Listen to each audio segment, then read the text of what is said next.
네, 정치권 역시 검찰의 조국 장관 자택에 대한 압수수색을 예의주시하고 있지만 역시나 반응은 엇갈리고 있습니다. 여당은 가급적 말을 아끼면서도 지금껏 확실하게 밝혀진 게 없다고 검찰을 압박하고 나섰고, 야당은 조국 장관 부부에 대한 구속이 불가피하다면서 문재인 대통령의 결단을 거듭 촉구하고 있습니다.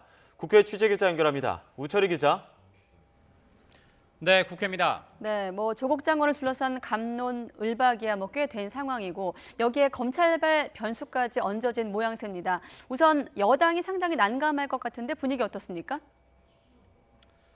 네, 여당인 더불어민주당도 전격적인 검찰의 조국 장관 자택 압수수색에 당혹감을 감추지는 못하고 있습니다. 다만 직접적인 언급을 내놓진 않고 있는데요. 아침 최고위원회 공개회의 직전에 압수수색 소식을 전해들은 이해찬 대표는 검찰 압박에 주력했습니다. 대규모 수사에도 현재까지 확실하게 진실이 밝혀진 건 별로 없다면서 이른바 먼지털이식 수사라는 겁니다. 가장 나쁜 것이 먼지털이식 수사, 별건 수사인데 이렇게까지 한 달 동안을 하면서 확실한 결과가 아직 나오지 않는 것을 보면은 수사가 상당히 난항을 겪고 있는 게 아닌가 하는. 또 검찰이 개혁을 막기 위한 수사가 아니라 국민적인 관심사안의 실체적 진실을 밝히기 위한 수사를 해야 한다고도 강조했습니다. 네, 반면 야당은 검찰의 압수수색을 고리로 공세의 수위를 더욱 높이고 있다고요.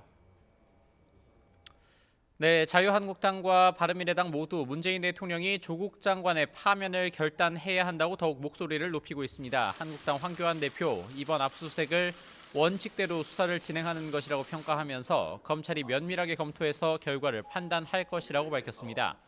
또 조국 장관 부부가 구속을 면하기 어렵다는 말까지 하면서 공세의 고삐를 쥐었습니다.